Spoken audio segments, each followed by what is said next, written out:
video we're going to replace these two basin taps. So they're the two new basin taps that we're going to fit. I've then got a fix a tap kit. These are absolutely brilliant because they actually prevent the taps from rotating. When you fit taps into basins like this, it's often a large hole. If you just use the washers and nuts supplied, over time the taps can actually come loose. And it does cause a bit of a problem. But if you use one of these kits, it's guaranteed not to come loose. So these are well worth getting. This is the correct kit for a ceramic basin, which is what we are changing here. And these are 1/2 inch basin taps.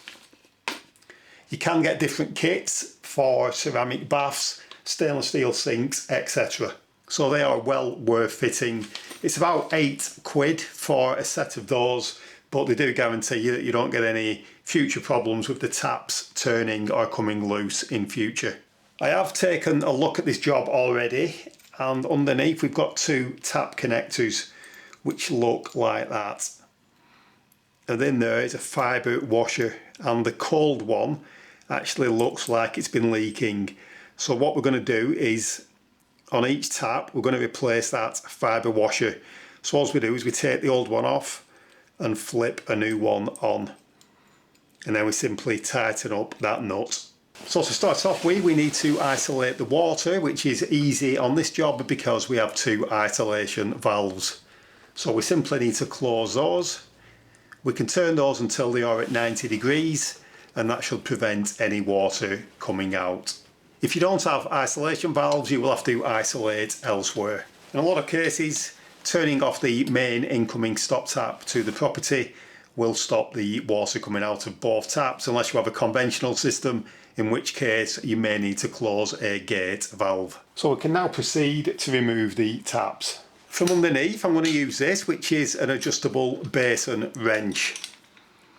This has a flexible head on it, so you can use it in two directions, and you can use this to loosen or tighten the nut that connects to the tap underneath. So all we do is hook this onto the nut like so, and then we can use that to tighten or undo the nut. It is very difficult to fill down there, but I will do my best. So we'll just remove the pipe out of the way, and once we've done that we can then access the nut that holds the tap onto the basin. And to do that we're using this box spanner or box wrench. And of course you can put a Tommy bar through these holes to ensure you get it dead tight when we fit the new taps. You just need to locate that on the nut.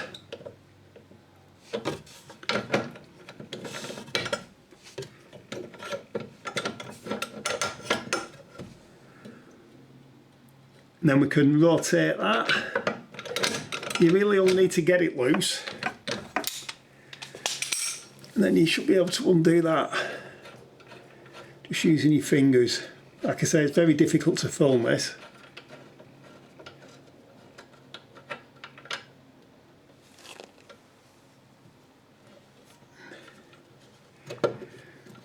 Then we can just pull that out, and we can just move that to the side and get the box wrench on, and then undo that nut.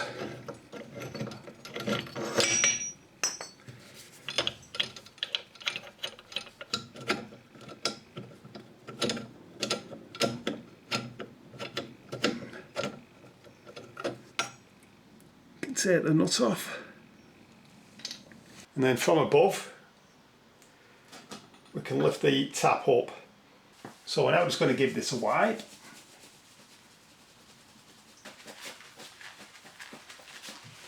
So we take the basin tap, we remove the nut and the washer, place the fixer tap washer on it, push it all the way up the threads, like so. That then goes through the hole. Then we put the rubber washer on, then the brass washer, then the back nut, and then we tighten that using the box wrench.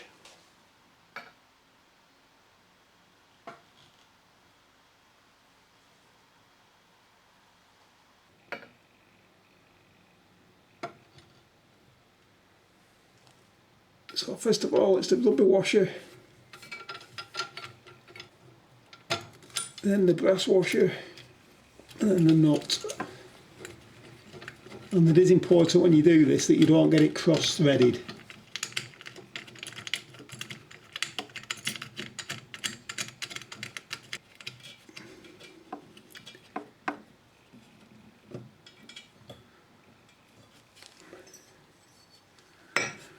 You can then take the box wrench and we can tighten the tap up fully. You can also put the Tommy bar in to get the tap even tighter. So you can see that that is absolutely solid now. If you tighten these up using the box wrench and the Tommy bar, you can guarantee that they will never ever come loose.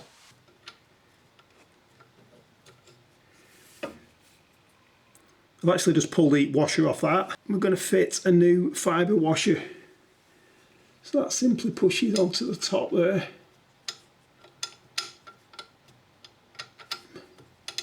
See the new fibre washer just there. I'm now going to push the nut up and then I'm going to tighten up the nut.